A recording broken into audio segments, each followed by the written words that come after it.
Police ગઈકાલ રાતથી જ મકાનની આજુબાજુ મારા નિવાસસ્થાને આંટા મારી રહી છે.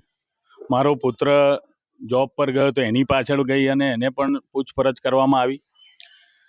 આ તંત્ર અને પ્રશાસન, સરકાર ડરી ગઈ છે.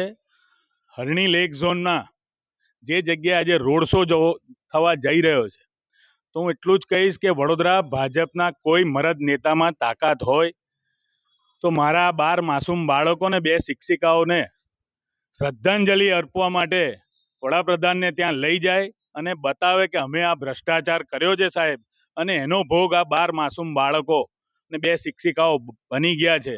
આ તળાવમાં એક જગ્યાએ કમળ ઉગતા હતા, એક જમાનામાં ખૂબ કમળ ઉગતા હતા. અત્યારે એની દશા કેવી છે?